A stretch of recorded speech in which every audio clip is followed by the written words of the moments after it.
एकच minute please.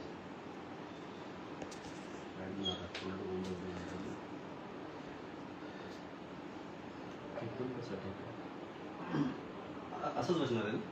असंच. अरे सॉरी ताई.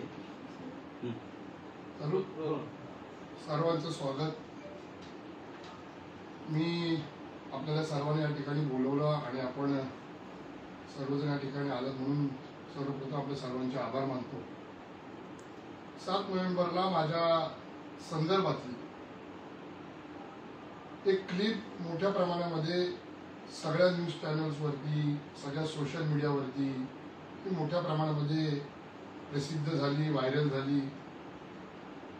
आणि ती व्हायरल झाली जेव्हा मी क्लिप बघितली, पण मला कुणीही ती क्लिप खरी आहे का, खोटी आहे का, त्याच्या मागचं सत्य काय आहे हे मला कोणीच विचारलं नाही. आणि आपणही कोणी त्याची शहानिशा केलाच नाही की ती क्लिप खरी आहे का खोटी आहे ती. पण मोठ्या प्रमाणामध्ये ती क्लिप व्हायरल झाली आणि त्याच्यामध्ये मला वेगळी विशेषणं लावली गेली. म्हणजे एक काळ माझ्याबद्दलची एक प्रतिमा आपण सर्वांनीच वैयक्तिक चर्चेतनं की बाबा मी कितीही जरी आक्रमक असलो, चिडलो असलो तरी देखील मी चुकीच्या पद्धतीने वागत नाही, माझ्या चुकीच्या पद्धतीने माझ्या तोंडातून शब्द जात नाही, अशी आपणच सर्वांनी माझी प्रतिमा केली. पण त्या व्हिडिओमध्ये जर आपण बघाल किंवा ते जे काही बातम्या आणि त्याला जी काही टॅगलाईन लावल्या गेल्या त्याच्यामध्ये दबंगगिरी, दादागिरी, भाईगिरी, गुंडगिरी अशा प्रकारच्या वेगवेगळ्या मला टॅगलाईन लावल्या गेल्या. अर्थात काय तेवढ्याच एका बाजूनीच त्या बातम्या झाल्या असं काही म्हणण्याचं कारण नाही. कारण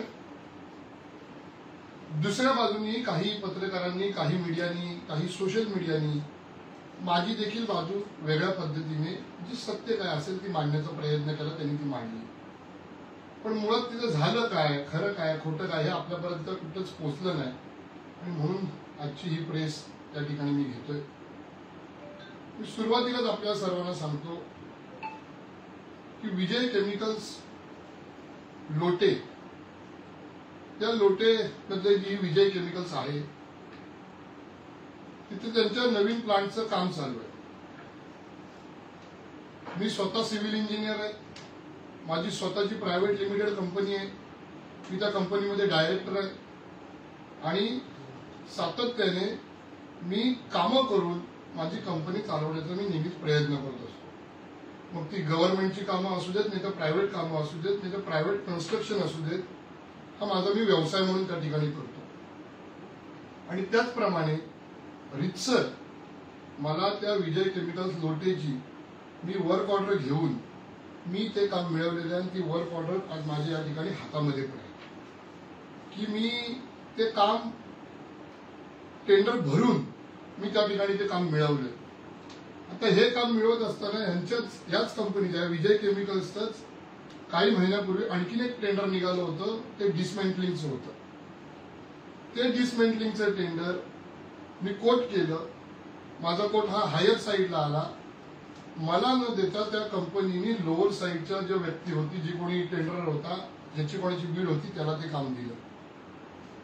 मी जाऊन काय दंगा नाही केला कंपनीत, मी जाऊन काय राडा नाही केला कंपनीत, मी जाऊन कोणाचं काम नाही बंद पाडलं. ठीक आहे, हा व्यवसाय आहे, त्याच्यात कॉम्पिटिशन्स हे होत असतात. सगळीच कामं मला मिळतील अशी काही अपेक्षा असणं चुकीचं आहे. आणि म्हणून मी शांत राहिलो. ते काम तिथल्याच कोणीतरी व्यक्तीने केलं, मला माहितीही नाही कोणी केलं. त्यानंतर हे काम त्यांच्या नवीन प्लांटच्या इलेक्शनचं आलं. मी रितसर ते काम भरलं आणि मी रितसर त्या कामामध्ये विलो असून मला ते काम त्या ठिकाणी मिळालं. आम्ही साधारण 25-26 ऑक्टोबरला ते काम चालू केलं आणि चालू केल्यावरती 26 ऑक्टोबरला त्या ठिकाणी एक व्यक्ती, ज्याची आणि माझी काही संबंध नाही, मी त्याला पर्सनली ओळखत नाही, मी त्या व्यक्तीला कधी बघितलेला नाही, पण ते त्या ठिकाणी तिथे आले. मी त्या साईटवरती त्यावेळेस नव्हतो.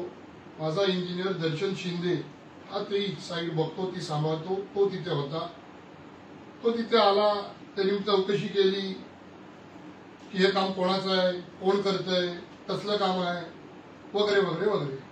आमच्याही माणसाने चौकशी केली, तुम्ही कोण, आम्हाला विचारते तुम्ही कोण आहात, मी तुम्हाला ओळखली नाही.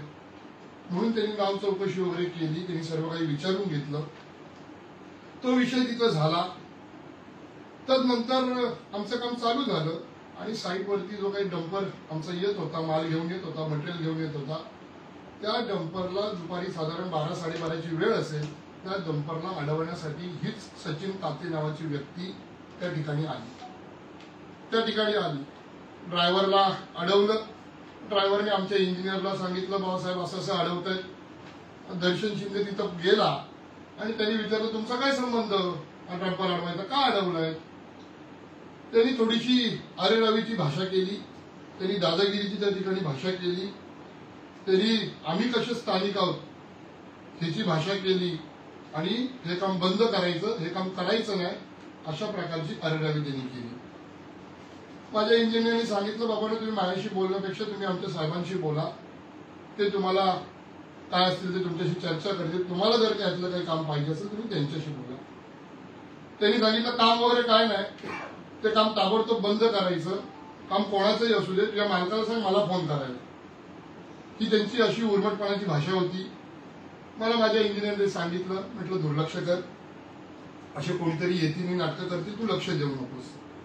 त्यानंतर 31 ऑक्टोबरला हीच व्यक्ती सचिन ताते हे त्या ठिकाणी तिथं आले. त्यांनी कामगारांना शिवीगाळ केली, दमदाटी केली, जीव मारण्याची धमकी दिली आणि त्यांनी सांगितलं हे काम तात्काळ बंद करायचं. मी सांगितलेलं असताना तुम्ही काम चालू कसं ठेवलं? माझ्या इंजिनियरनी दर्शननी सांगितलं, साहेब काय संबंध, आम्हाला काम हे कंपनीने दिलंय, तुम्ही कंपनीशी बोला, तुम्ही आमच्याशी काय बोलता, तुम्ही कंपनीशी बोला आणि जे काय ते भांडणं तुमचं कंपनीकडे मांडा, तुम्ही मला नका सांगू. आमचं काम आम्हाला कंपनीने दिलं, कंपनीने आम्हाला सांगितलं तर आम्ही हे काम बंद करू. त्यावेळेस त्याची भाषा होती सचिन ताते या व्यक्तीची की ह्या आम्ही इथले स्थानिक आहोत आणि त्या ठिकाणी मी शिंदे गटाचा काहीतरी पदाधिकारी म्हणजे काही युवा सेनेचा काही उपजिल्हा प्रमुख का काहीतरी मी आहे आणि त्यामुळे आम्हाला विश्वासात घेतल्याशिवाय तुला काम करता येणार नाही. माझ्या इंजिनियरने अगदी प्लेनपणे म्हटला, साहेब विश्वासात म्हणजे काय, म्हणणं काय तुमचं सांगा ना. नाही तुम्हाला आम्हाला विश्वासात घेतल्याशिवाय ते काही करता येणार नाही आणि हे काय मी काही एकटा अशातला काय भाग नाही, तर तुम्हाला आम्हाला विश्वासात घ्यावं लागेल. आता इंजिनियर म्हटलं ठीक आहे साहेब, तुमचं काय आपली मशिनरी वगैरे लावायची तर सांगा, आपण लावू. तो विषय संपला. त्यांनी पुन्हा सांगितलं हे काम बंद करायचं, आमचा जोपर्यंत विचार केला जात नाही तोपर्यंत हे काम करायचं नाही, हे काम करायचं नाही. हे 31 ऑक्टोबरला झालं आणि 6 नोव्हेंबरला पुन्हा तो व्यक्ती त्या ठिकाणी आणखी दोन माणसं घेऊन आला. त्यांची नावं काहीतरी एक सचिन तालेकर आणि एक दुसरा काय रोहन तालेकर अशी त्या दोन व्यक्तींची नावं आहेत आणि त्यांना तो त्या ठिकाणी घेऊन आला आणि पुन्हा तेच त्यांनी उद्योग केला. त्यांनी माझ्या इंजिनियरला सोडून, इंजिनियरला तर बोललाच, परंतु त्याचबरोबर लेबर माझे जे कामदार तिथे आहेत त्यांना म्हटलं तुम्हाला जीवे मारून टाकीन, इथनं तुम्हाला सांगितलं ऐकायचं आणि हे काम ताबडतोब बंद करायचं, हे ताबडतोब बंद करायचं. दर्शनने आमचं विचारलं तुम्हाला नक्की पाहिजे तरी काय, तुम्ही सारखे सारखे येता आणि तुम्ही माझं काम बंद करता, तुम्हाला नक्की काय पाहिजे एकदा सांगा ना, तुला काय सांगायची गरज आहे का काय पाहिजे, मला आम्हाला विश्वासात घेतल्याशिवाय काय करता येणार नाही. तो म्हटला विश्वासात घेऊ म्हणजे काय करू, तुमचे काही डंपर आहेत काय आहे काय सांगा, मशिनरी काय असेल ते आपण सांगू, आमच्या साहेबांना सांगतो आणि तुम्हाला ते लावतील तिथं तुमच्या काय. शेचे म्हटला मला 10 लाख रुपयाची आमची मागणी आहे, ते 10 लाख रुपये आम्हाला इथं द्यायचे, इथं आम्ही स्थानिक आहोत, आमचा विचार केल्याशिवाय तुम्हाला काम करता येणार नाही. तुमचा दर्शन म्हटला 10 लाख रुपये हे एवढे द्यायचे कुठनं आणि कशाबद्दल, त्याने काम करण्याकरता. साहेब हे बघा म्हटलं तुम्ही जर मला सारखा सारखा त्रास देणार असाल तर हेच मला सगळं मला म्हटलं आमच्या साहेबांच्या कानावर घालावं लागेल. एकदा आता यापूर्वी मी घातलंय, त्यांनी दुर्लक्ष आम्हाला करायला सांगितलं, पण तुम्ही जर तसं म्हणणार असाल तर आम्हाला सांगावं लागेल. त्यांना एवढी गुरमी एवढी मस्ती त्या व्यक्तीला झालेली होती. त्यांनी सांगितलं तुला ज्याला सांगायचं त्याला सांग, तुला ज्याला सांगायचं त्याला सांग आणि तुला झेपत नसेल तुझ्या साहेबाला इथं बोलव, ही यांची भाषा होती. त्यांनी फार सौम्यपणे नम्रपणे सांगितलं दर्शननी की आमचे जे साहेब आहेत ते उद्धव बाळासाहेब ठाकरे पक्षाचे जिल्हा प्रमुख आहेत विक्रांत जाधव आणि ते त्या ठिकाणी पक्षाच्या मिटिंगला गेले, आता ते तुमच्यासाठी कुठनं येणार इथनं, ताबडतोब त्या ठिकाणी त्याला इथं बोलव, तर आता हा विषय सुटेल, नाही तर मी तुझ्या आता लेबरला मारणार, मी तुझ्या लेबरला मारणार. त्यांनी थोडस म्हटलं मी पोलिसांना वगैरे सांगेन, त्याच्यावरती पण त्याची अररावी, कोणाला सांगायचंय त्याला सांग. आमचा बॉस जिथं बसलाय सरकारमध्ये योगेश दादा कदम, त्यांचा जोपर्यंत आमच्या डोक्यावर हात आहे, रामदास भाईंचा आमच्या जोपर्यंत डोक्यावरती हात आहे तोपर्यंत आमच्या केसाला पण कोण धक्का लावू शकत नाही. आणि हे काय 10 लाख काय माझे एकट्याचे नाहीये. अण्णा कदम आणि त्या ठिकाणी शशिकांत चव्हाण आमचे जिल्हा प्रमुख, त्या दोघांचा याच्यामध्ये हिस्सा आहे. ते पॅगोडात बसलेत आणि त्यांनी मला हे कलेक्शन करून आणायला सांगितलंय. तुझ्या साहेबाला हात हलवत द्यायला सांगू नको, पैसे घेऊन यायला सांग, पैसे घेऊन यायला सांग. हे एवढं सगळं त्या ठिकाणी झालेलं आहे. त्यानंतर काय झालं काय नाही झालं हे कधीतरी जर मला मीडियाने विचारलं असतं, त्या बातम्या प्रसिद्ध करण्यापूर्वी, तर मी त्याच्यावरती देखील बोललो असतो, त्याच्यावरती देखील बोललो असतो.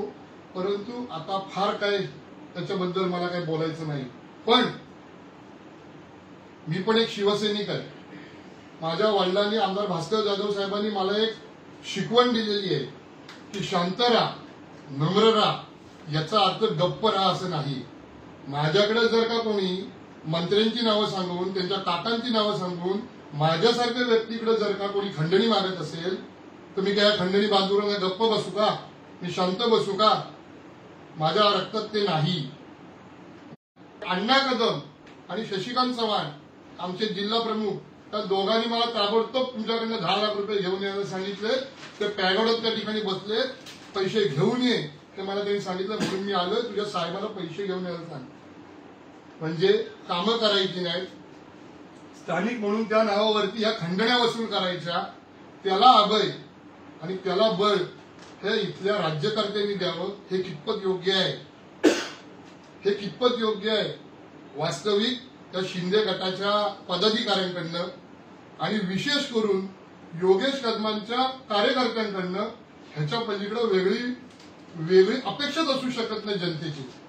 जे स्वतः गृहराज्यमंत्री, त्यांचे वडील गृहराज्यमंत्री राहिलेले आहेत आणि ते स्वतःच्या तोंडाने सांगतात की आम्ही 35 वर्ष त्या ठिकाणी डान्स बार चालवतो, 35 वर्ष आम्ही त्या ठिकाणी डान्स बार चालवतो. आता जर मंत्रीच, नेताच हे असे 2 नंबरचे धंदे, काळे धंदे करून जर पैसे कमवत असेल, तर का नाही या खंडणीखोरांची, या तिथल्या त्यांच्या कार्यकर्त्यांची हिंमत वाढणार? आणि त्यामुळे त्या सगळ्याला बळ हे तिथून मिळालेलं आहे, तिथून मिळालेलं आहे. राहता राहिला विषय, माझ्यावरती केस झाली, माझ्यावरती केस केली. मुळामध्ये हे सेक्शन्स काय आहेत? काल परवा त्या ठिकाणी महाडमध्ये एवढी मोठी मारामार झाली, मनसेच्या तालुका अध्यक्षाने इतक्या मोठ्या प्रमाणामध्ये मारहाण झाली, पण त्यांच्यावरती मारहाण होऊन पण त्या ठिकाणी त्यांच्यावरती सगळे बेलेबल सेक्शन्स लावले गेले, सगळे बेलेबल सेक्शन्स अटक झाले आणि सगळे सुटले. माझ्यावरती काय कलम लावली? ज्याची साधी एनसी व्हायला पाहिजे होती, साधी एनसी, त्याच्या जागी माझ्यावरती त्या ठिकाणी त्यांनी कलम लावून एफआयआर दाखल केली, एफआयआर दाखल केली. त्या सगळ्या विषयामध्ये आम्ही पण गेलो होतो. आम्ही देखील त्या ठिकाणी खेड पोलीस स्टेशनला गेलो. माझ्या वतीने, माझा इंजिनियर, माझ्या कंपनीच्या वतीने माझा इंजिनियर त्या ठिकाणी गेला आणि त्यांनी फिर्याद देण्याचा प्रयत्न केला, फिर्याद देण्याचा प्रयत्न केला. तिथले पीआय अहिर ना, विवेक अहिरे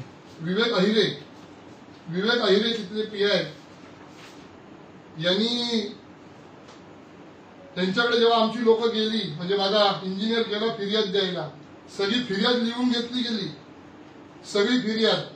आणि ती सगळी फिर्याद लिहून घेतल्यानंतर त्याच्यामध्ये जसं मी आता धाडसाने सांगितलं, माझ्या इंजिनियरनी पण धाडसाने ती 2 नावं घेतली. एक जिल्हा प्रमुख शशिकांत चव्हाण आणि राज्यमंत्री योगेश कदमांचे सख्खे काका अण्णा कदम, चंद्रकांत उर्फ अण्णा कदम, ही 2 नावं त्यांनी घेतली. आम्हाला पोलीस स्टेशन मधनं त्या ठिकाणी लिहून देण्यात आलंय, त्याची कॉपी आहे, मी तुम्हाला देणार आहे सर्वांना. त्यांनी सुरुवातीला सांगितलं दुपारी 3 वाजता गेले, ते संध्याकाळी 7:30 वाजेपर्यंत माझा इंजिनियर तिथं होता. त्यांनी सांगितलं ही 2 नावं वगळा, मी तुमची फिर्याद घेतो. ही 2 नावं वगळा, ही सत्ताधारी पक्षाच्या लोकांची नावं आहेत, राज्यमंत्रीचं काकाचं नाव आहे, ही पुढाऱ्यांची नावं आहेत. मी पुढाऱ्यांचा मुलगा नव्हतो, वास्तविक तुम्ही लोकांनी पण माझ्याबद्दल न्यूज लावताना जिल्हा प्रमुख म्हणून लावलं असतं तर मला अजिबात काय त्याचं वाटलं नसतं, त्याचा खुलासा मी केला असता. पण आमदारांच्या मुलग्याची दादागिरी, आमदारांच्या मुलग्याची, पण मी पण आमदारांचा मुलगा आहे. माझं नाव जेव्हा एका फिर्यादीमध्ये येत होतं त्याची शहानिशा करायला नको पाहिजे होती, किंवा त्यांनी आम्हाला सांगायला पाहिजे होतं. आणि फिर्याद घेताना ती साधी एनसीची कलम आहेत, तुम्ही देखील अनुभवी आहेत, त्या एनसीच्या कलमांच्या जागी माझ्यावरती एफआयआर दाखल केली गेलेली आहे. एफआयआर. आणि आम्ही रितसर पद्धतीने त्या ठिकाणी खंडणीचा गुन्हा दाखल करा म्हणून सांगायला गेलो तर आम्हाला सांगितलं की त्या ठिकाणी अण्णा कदमनी श्रीपत आपले शशिकांत श्रीपत चव्हाण 2 नाव वगळा, मी तुमची त्या ठिकाणी खंडणीची केस दाखल करून घेतो. हे पोलीसच, राज्यमंत्री तर करतायत पण त्यांच्या हाताखाली राहून पोलीसच त्या ठिकाणी या खंडणीखोरांना अभय देण्याचं काम करतायत. आणि त्याचा पुरावा माझ्याकडे आहे, हा मी तुम्हाला देणारच आहे. हे मी लिहून आणलेलं आहे. पोलिसांचा त्याच्यावरती सही शिक्का आहे. त्यांनी तसं स्पष्ट लिहून दिलंय की त्या ठिकाणी तुम्ही त्या यांची 2 नावं वगळा, अण्णा कदम आणि श्रीपत चव्हाण म्हणून या खंडणीच्या गुन्ह्यातनं वगळा, आपले शशिकांत चव्हाण त्या खंडणीच्या ह्याच्यातनं वगळा, तर आणि तरच तुमचा मी गुन्हा दाखल करून घेईल. आमच्यासारख्या, मी एक पक्षाचा जिल्हा प्रमुख आहे, माझे वडील आमदार आहेत, आम्ही भलेही विरोधी पक्षात असू, हे अशा प्रकारची धाकधपटशाही आमचा गुन्हा नोंदवून घेतला नाही. वास्तविक हे आम्हाला तुम्हाला सांगतानाही कसंही होतंय की आमच्यासारख्या व्यक्तीचा जर गुन्हा नोंदवला जात नाही, सर्वसामान्य माणसाला काय त्रास देतच असतील हे पोलीस. आणि त्याच्यामुळे यांची खंडणी मागण्याची जी प्रथा पडली आहे त्या लोटे एमआयडीसी मध्ये, आणि विशेष करून शिंदे गटाकडनं ती बळावते. माझ्याकडे पत्र आहे, मी तुम्हाला देणारच आहे हे पत्र. शेवटी रात्री 12 वाजेपर्यंत इथं बसून आम्हाला ऑनलाईन त्या ठिकाणी ती कंप्लेंट दाखल करावी लागली. ऑनलाईन आम्हाला त्या ठिकाणी कंप्लेंट दाखल करावी लागली. आम्ही पीआय विवेक अहिरे यांच्या विरोधात पण त्या ठिकाणी एसपीकडे कंप्लेंट केलेली आहे. आणि त्याचबरोबर आमची त्यांनी केस घेतली नाही, आणि म्हणून ऑनलाईन पोर्टलवरती जाऊन आमची फिर्याद जी का आम्हाला म्हणायचंय ती देण्याचं काम, ती कंप्लेंट करण्याचं काम, ही दोन्ही नावं न वगळता, त्या पोलिसांच्या दादागिरीला न घाबरता ही दोन्ही नावं ठेवून त्या ठिकाणी आम्ही ते खंडणीचा गुन्हा दाखल करा म्हणून मागणी केली आहे. आणि त्या ठिकाणी पोलीस पीआय विवेक अहिरे यांच्यावरती पण त्या ठिकाणी गुन्हा दाखल व्हावा, यांच्यावरती पण त्या ठिकाणी चौकशी लागावी आणि त्यांचं काय असेल ती कडक कारवाई व्हावी, अशा प्रकारचं पत्र आम्ही जिल्हा पोलीस अधीक्षक साहेबांना त्या ठिकाणी दिलेलं आहे. अपेक्षा आहे की त्याच्यामध्ये या दोन्ही विषयांमध्ये कोणत्याही दबावाला न बळी पडता पोलीस त्या ठिकाणी ज्याप्रमाणे महाडमध्ये दबावाला बळी, गंभीर गुन्हा असून देखील साधे बेलेबल सेक्शन्स लावून अटक करून बेल करून दिली, त्या प्रकारे कोकणातले पोलीस, विशेष करून रत्नागिरी जिल्ह्यातले, जिथे ह्या अशा प्रकारच्या गोष्टी घडत नाहीत, त्याला फार दबावाला बळी पडणार नाहीत आणि या दोन्ही गोष्टीकडे गांभीर्याने लवकरात लवकर बघतील आणि त्या ठिकाणी त्यांच्यावरती कडकची कडक कारवाई करतील, ही अपेक्षा त्या ठिकाणी मला आहे. माझं म्हणणं मी आपल्यासमोर मांडलेलं आहे. आपल्याला ह्या विषयामध्ये अधिक खुलाशावर मला जर काही प्रश्न विचारायचे तर आपण विचारा. प्रश्न नाही राहिले. लोटे एमआयडीसी मध्ये आता हा जो दादागिरीचा म्हणा किंवा काय दोष आहे किंवा दबाव टाकण्याचा प्रकार आहे, हा प्रकार काय पहिल्यांदाच घडलेला नाही, याच्या आधी पण बऱ्याचदा घडत आहे. तर याच्यामध्ये जे सर्वसामान्य कर्मचारी जे फेस करतात, आज तुम्ही त्या प्रत्यक्ष अनुभवलं, तर या विषयात कधी राजकीय नेता किंवा कुठल्या कोणीही आवाज उठवत नाही, आज तुम्ही पहिल्यांदा बोलताय, तर या विषयात काय नक्की भूमिका राहणार पुढे? बघा, तुम्ही एक फार चांगला प्रश्न विचारला. तुम्ही म्हणताय त्या पद्धतीने ह्याच्यामध्ये कोणी आवाज उठवला नव्हता म्हणून यांची हिंमत इथपर्यंत वाढली की एका आमदाराच्या मुलग्याला, एका जिल्हा प्रमुखाला त्याच्याकडे जाऊन खंडणी मागण्याची यांची हिंमत झाली. मी तर इथलाच आहे, माझे वडील त्याच भागाचे आमदार आहेत, तरी देखील ह्यांची जर हिंमत होत असेल तर तुम्ही विचार केला पाहिजे की त्या ठिकाणी सर्वसामान्य जो कोणी काम करत असेल किंवा एखादा जर का मोठा कॉन्ट्रॅक्टर बाहेरने इथं काम करण्यासाठी त्याच्या पात्रतेनुसार येत असेल, म्हणजे ह्यांच्याकडे कोणतरी मशिनरी नाही, ह्यांच्याकडे कसलाही कामाचा अनुभव नाही, हे खोटं बोलून आम्हाला काम पाहिजे, हे बोलून फक्त पुढे कंपनीशी जवळीक करतात आणि त्यांना ते काम मिळवायचं नसतं. कंपनीलाही माहिती असतं की ह्यांची ती पात्रता नाही, योग्यता नाही, आणि म्हणून ते काही कामामध्ये बसत नाहीत. त्यांना बाजूला ठेवून जेव्हा कंपनी दुसऱ्याला काम देते त्यावेळेस त्या गोष्टीचा ते कळीचा मुद्दा करतात. तुम्ही आम्हाला बोललो होतात काम देतो म्हणून आणि दिलात नाही, हे करून कंपनीवरती दादागिरी करतात. मी पर्यायाने जाऊन त्या कॉन्ट्रॅक्टरला पण त्रास देतात आणि हे आजचं नाही सुरू, हे बरेच दिवस सुरू आहे. मी त्या ठिकाणी आपण जे म्हटलात की आपण त्या ठिकाणी आवाज उठवलात, मी खरोखर आवाज उठवलेला. आपण जसं म्हणताय तसं संपूर्ण महाराष्ट्रातली जनता ही त्या ठिकाणी, मी बघितले कमेंट्स अनेकांचे, जे व्हिडिओज माझ्या विरोधामध्ये दादागिरी, दबंगगिरी, भाईगिरी, गुंडगिरी म्हणून प्रसिद्ध झाले, त्याच्या खालती लोकांनी, महाराष्ट्रातल्या शिवसैनिकांनी आणि सर्वसामान्य जनतेने पण भरभरून अशा प्रकारचे कमेंट दिलाय की या गोष्टीला कुणीतरी आळा घालायची गरज होती. कुणीतरी बाहेरनं कोणतरी येतं आणि इथं पोट भरतं, तोही व्यक्तीचा आहे आणि त्यामुळे या गोष्टीला कुठेतरी आता आळा बसला पाहिजे. त्याची सुरुवात झाली असं मी समजतो. नान्यता शिवसेना, उद्धव बाळासाहेब ठाकरे पक्ष हा अन्यायाच्या बाजूने कधीही उभा राहिलेला नाही, हा न्यायाच्याच बाजूने उभा राहिलेला, तो न्यायाच्या बाजूनेच उभा राहिला. तुम्ही परप्रांतीयांच्या व्याख्येत बघतात की कसं बघतात? सॉरी, सचिन कातेने व्हिडिओमध्ये स्थानिकांचा मुद्दा घेतलेला आहे की स्थानिकांना काम मिळावं म्हणून. तुम्ही परप्रांतीयांच्या व्याख्येत बसता की कसं? आता सचिन कातेला विचारायला लागेल तुम्हाला, का व्याख्या काय, स्थानिक म्हणून व्याख्या काय, आणि स्थानिक असलेला काही हरकत नाही. तुम्ही मेहनत करा. मी 2017 साली जिल्हा परिषदेचा सदस्य झालो, विरोधी पक्ष नेता झालो, जिल्हा परिषद अध्यक्ष झालो, आता जिल्हा प्रमुख झालो. आजही मी माझा काम धंदा करून मी माझं राजकारण चालवतो. आजही मला माझ्या रस्त्याच्या कामांवरती जाऊन उन्हातान्हातनं तोंडाला फडकी बांधून, टोपी घालून त्या धुळीमध्ये उभं राहायला आम्हाला लाज नाही वाटत. तुम्ही मेहनत करा, तुम्ही काम करा, तुमची योग्यता तिथपर्यंत न्या, तुम्ही तेवढी पद तुमची निर्माण करा आणि मग ते तुम्ही मिळवा ना काम. दादागिरी करून आणि लोकल सांगून ते असं होत नाही. उद्या जर का असं आपण जर म्हणायला झालं, आपण खूप चांगला प्रश्न विचारला, लोकलची व्याख्या काय, थोडक्यात तुम्हाला ते म्हणायचंय.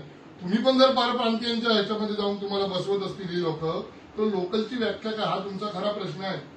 बरोबरच आहे. मी तेच म्हणतोय, हे माझ्यासारख्या व्यक्तीला जर का त्या ठिकाणी खंडणी मागायची हिंमत होते, त्याची मी कारणं सांगितली. त्यांचे मंत्री योगेश कदम आज सत्तेत आहेत, गृहराज्यमंत्री आहे. तेच जर का असे 2 नंबरचे डान्सबार सारखे धंदे करून ते जर का व्यवसाय करत असतील, त्यातनं पैसा उडवून हे राजकारण करत असतील, तर हे चेले चपाटे करणार काय? कार्यकर्ते शेवटी नेत्याकडनंच आदर्श घेणार ना त्यांच्या. तो त्यांनी घेतलेला आहे आणि त्याला आता रोख लागेल, एवढं मी तुम्हाला सांगतो. एनसीचं एफआयआर दाखल झालं, हो, तो त्याच्यामागे राजकीय षडयंत्र आहे की पोलिसांची? 100%. मी तुम्हाला म्हटलं ना, कोण काय तिथं त्या ठिकाणी योगेश कदमांचे काका अण्णा कदम आणि जिल्हा प्रमुख शशिकांत चव्हाण हे त्या ठिकाणी ठाण मांडून बसलेले होते आणि हा गुन्हा म्हणजे एफआयआरच दाखल करा हे ते त्या ठिकाणी सातत्याने सांगत होते. आणि त्यामुळे साधा गुन्हा ज्याचा कशाचा दुरान्वय संबंध नाही, साधी एनसी व्हायला पाहिजे होती, त्या एनसीच्या जागे त्या ठिकाणी त्यांनी माझ्यावरती एफआयआर दाखल केला आणि ज्यांनी खरोखर वास्तविक येऊन खंडणी मागण्याचा प्रकार केला त्याला मात्र खुला सोडला. आता काम सुरू आहे, तुमचं काम बंद आहे. तुम्हाला काय वाटतं, मी घाबरून काम बंद करीन?